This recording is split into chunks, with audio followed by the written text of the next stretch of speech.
ख़वातीन जो एहतिकाफ़ करती हैं इनकी बातें, मैं हैरान हूँ। आजकल एक अजीब मामला चल पड़ा है। एक बंदे की मैंने राय पढ़ी एक पोस्ट पे, किसी ने मुझे व्हाट्सएप किया कि उस्ताद जी ये देखें ये ऐसा ही है। उन्होंने कहा एहतिकाफ़ होता। अस्सलामु अलैकुम वरहमतुल्लाहि वबरकातुहू।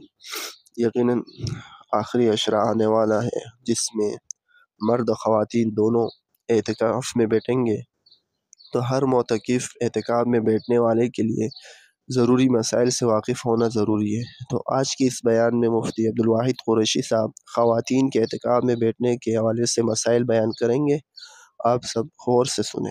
किसी औरत ने एहतिकाफ़ करना है तो मस्जिद आए, घर में कोई एहतिकाफ़ नहीं हो सकता। मैंने कहा भाई इसका कोई पर्सनल मैटर हो सकता है, बेजालियाँ कुछ नहीं सलामा, इसका कोई अपना चक्कर वक्कर हो सकता है, शरीयत इस मामले में कोई इन्वॉल्व नहीं है। अहदीस के मुताबिक औरत के सहन की नमाज से बेहतर है बरामदे की पढ़े, बरामदे से बेहतर है कमरे में पढ़े, कमरे से बेहतर है कमरे के कोने में पढ़े। शरीयत तो इस हद तक उसे हुक्म दे रही है और तू साथ एहतिकाफ़ करन मसीत आ बावे, एहतिकाफ़ मस्जिद में आ जाए, ये क्या चक्कर है भाई? ये कोई शरीयत की रूह नहीं है। औरत घर में एहतिकाफ़ करेगी और घर में बेहतर तो ये कि मस्जिदुल बहत होनी चाहिए। हर घर में एक घरेलू मस्जिद के तौर पे जगह आप बना लें, जहाँ बच्चों की भी लाशऊरी तौर पे ये माइंड सेट बन रहा होगा कि इस जगह हमें इस वक्त नमाज़ पढ़नी है, नवाफिल पढ़ने हैं, बाकी फ़राइज़ तो मर्द मस्जिद पढ़ेंगे, लेकिन घर की एक जगह हो। नहीं है तो एक कोने को मुख्तस कर लें और घर में पर्दा लगाना फिर ज़रूरी है इस मामलात से बचने के लिए। वरना औरतों के मामलात हैं, बाहर से कोई आएगी और गपशप शुरू कर देगी, हाँ नूह दा क्या हाल हुई थे, दी दा क्या हाल हुई, वो शुरू हो जाएगी, फिर उसको नहीं समझ में बताना पड़ेगा एहतिकाफ़ में। इसलिए बेहतर है कि कोई पर्दा वर्दा हो जाए। वरना ख़वातीन से माजरत के साथ मैं कहता हूँ, इनकी असल बातें किसी खातून के घर आए हुए शुरू नहीं होती। बैठे रहे गपशप लगती रही, जब वो जाने लगी डेवड़ी में उसको दरवाजे पर जो सियाफ किया, असल गाल में तक लजामन बोल गई, असल बातें तो उस वक्त इनकी शुरू होंगी।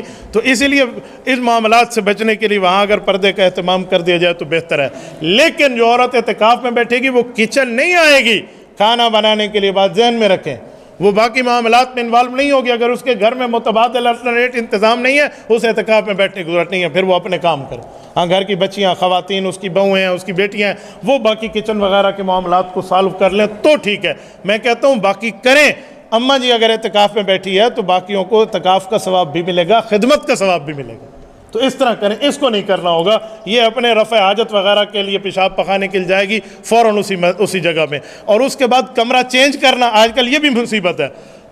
इस साल तो अल्लाह का करम है, इतना ज़्यादा मसला नहीं है। पिछले साल गर्मी तो पीक पे थी, तो कहते हैं हज़रत वो एसी वाला कमरा नहीं था जहां अम्मा एहतिकाफ़ में बैठी है। अब गर्मी महसूस हो रही है, अम्मी रूम चेंज कर लें, एसी वाला रूम। मैंने कहा चेंज किया तो एहतिकाफ़ भी चेंज। बाबा मौलवी मसला बनाता नहीं है, बताता है। हमें शरीयत स्पेस नहीं देती कि हम आपको कह दें कि आप कमरा चेंज कर लें। आप पहले से डिसाइड कर लें मुझे कमरा चेंज करना है या नहीं करना, जो कमरा है बस उसमें आप बैठ जाए। हाँ, अल्लाह ना करे कोई ज़ल्ज़ले वल्ज़ले की बात है, छत गिर गई है या ऐसा कोई प्रॉब्लम है, फिर एमरजेंसी है, फिर मजबूरी है, फिर और बात है। वरना आप सिर्फ इसके लिए कि इधर बच्चे ज़्यादा शोर करते हैं, इस बहू के कमरे में तो बैठ गई, अब इससे मेरी बनती नहीं है, नहीं उधर जाना चाहिए, इन चक्करों की बुनियाद पे आपने रूम चेंज किया, एहतिकाफ़ किया।